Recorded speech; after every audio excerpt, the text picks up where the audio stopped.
सोचिए एक इंसान जिसे उसके जीते जी अपमानित किया गया, जिसकी आवाज़ को दबाने की कोशिश की गई, लेकिन उसके मरने के बाद वही इंसान करोड़ों लोगों की ताकत बन गया।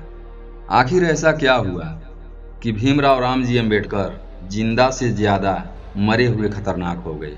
दोस्तों, आपसे रिक्वेस्ट है कि इस वीडियो को पूरा जरूर देखें और चैनल पर नए हैं तो चैनल को सब्सक्राइब करें। जब भीमराव रामजी अंबेडकर जिंदा थे तो उनकी हर सांस एक संघर्ष थी। वो सिर्फ गरीबी से नहीं लड़ रहे थे, उस सोच से लड़ रहे थे जो इंसान को इंसान नहीं मानती थी। सोचिए एक छोटा सा बच्चा जिसकी आंखों में सपने हैं, उसे क्लास के अंदर नहीं, क्लास के बाहर बैठाया जाता है। क्यों? क्योंकि उसका जन्म नीची जाति में हुआ है। प्यास लगती है लेकिन वो पानी का घड़ा छू नहीं सकता। कोई दूसरा आएगा, ऊपर से पानी डालेगा, तब जाकर उसकी प्यास बुझेगी। और अगर कोई पानी देने वाला नहीं आया तो उसे प्यासा ही रहना होगा। ये कोई कहानी नहीं है, ये उस भारत की सच्चाई थी जहाँ इंसान की कीमत उसके कर्म से नहीं, उसकी जाति से तय होती थी। लेकिन जिसे समाज ने ठुकराया, उसने हार नहीं मानी। वो पढ़ता रहा, लड़ता रहा और हर अपमान को अपनी ताकत बनाता गया। समाज ने उसे अछूत कहा, उसकी आवाज़ को दबाने की कोशिश की, उसके सवालों को नज़रअंदाज किया गया। क्योंकि उस समय सिस्टम को डर नहीं था। सिस्टम को लगता था कि ये सिर्फ एक इंसान है, इसे चुप कराना आसान है। लेकिन वो भूल गए थे कि जब एक इंसान अन्याय के खिलाफ खड़ा होता है तो वो अकेला नहीं रहता, वो एक दिन पूरे समाज की आवाज़ बन जाता है। लेकिन भीमराव रामजी अंबेडकर ने सिर्फ एक संघर्ष भरी जिंदगी नहीं जी, उन्होंने उस संघर्ष को शब्दों में ढाला, विचारों में बदला और किताबों में अमर कर दिया। उन्होंने ऐसे विचार लिखे जो सिर्फ उनके अपने दर्द की कहानी नहीं थे, बल्कि उन करोड़ों लोगों की आवाज़ थे जिन्हें सदियों से दबाया गया, जिन्हें इंसान होने का अधिकार तक नहीं दिया गया। उनके शब्द सिर्फ शब्द नहीं थे, वो एक सवाल थे, वो एक चुनौती थे।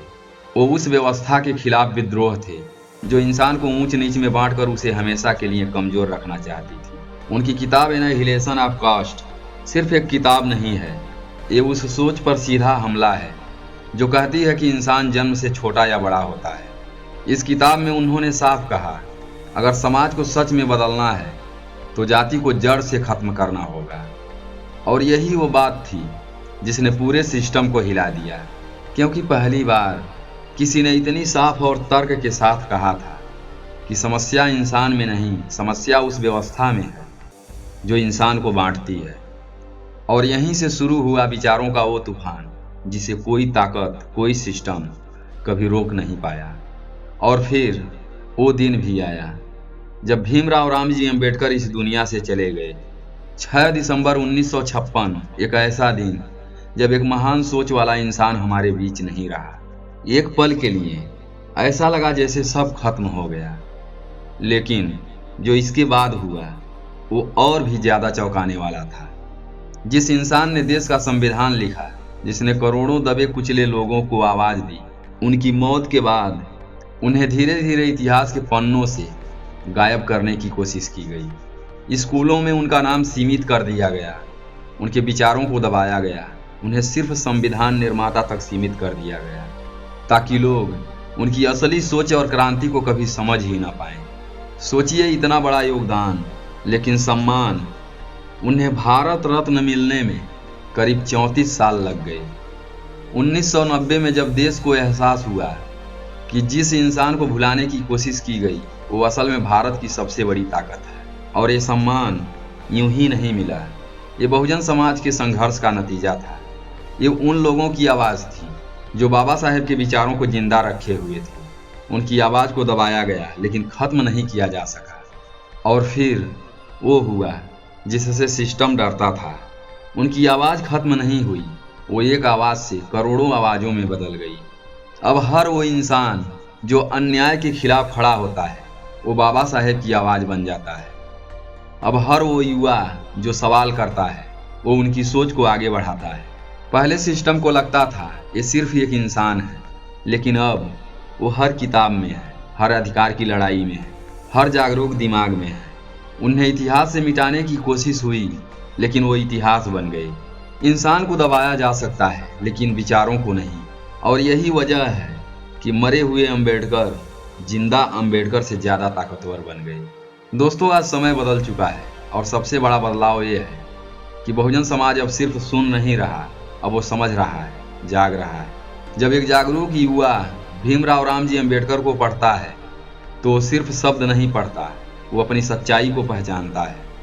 उसे समझ आता है कि उसकी गरीबी कोई किस्मत नहीं है, उसका दबा हुआ जीवन कोई भाग्य नहीं है, बल्कि ये एक सुनियोजित व्यवस्था का परिणाम है। अगर जैसे ही ये समझ आती है, उसके अंदर एक आग जलती है, सवाल करने की आग, अपने हक के लिए खड़े होने की ताकत, अन्याय को नॉर्मल मानने से इनकार।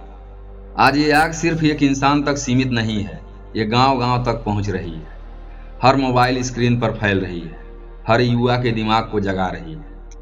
और यही वजह है कि आज भी बाबा साहेब के विचार उन लोगों के लिए सबसे बड़ा खतरा है जो समाज को अंधेरे में रखना चाहते हैं, जो चाहते हैं बहुजन कभी सवाल न करे, बहुजन हमेशा दबा रहे। क्योंकि जिस दिन बहुजन समाज पूरी तरह जाग गया है, उस दिन अन्याय की हर वो दीवार टूट जाएगी। और यही डर आज भी कायम है। डर इस बात का नहीं है कि भीमराव रामजी अंबेडकर जिंदा है, डर इस बात का है कि उनके विचार अब हर घर तक पहुंच रहे हैं, हर हाथ में मोबाइल है, हर आंख अब सिर्फ देख नहीं रही, समझ भी रही है। पहले सवाल पूछना नहीं सिखाया जाता था, डर सिखाया जाता था, लेकिन आज हर युवा पूछ रहा है क्यों। हर बच्चा जानना चाहता है सच क्या है। हर बहुजन अब चुप रहने को तैयार नहीं है।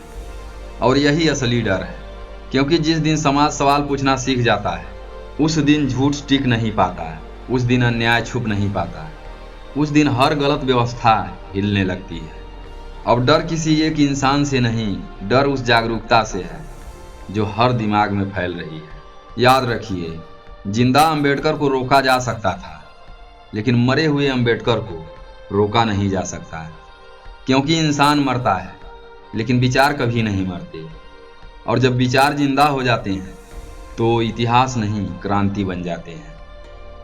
तो दोस्तों, अगर आप सच में भीमराव रामजी अंबेडकर को मानते हैं तो सिर्फ उनकी फोटो लगाने से नहीं, सिर्फ स्टेटस लगाने से नहीं, उनके विचारों को अपने जीवन में उतारने से फर्क पड़ेगा।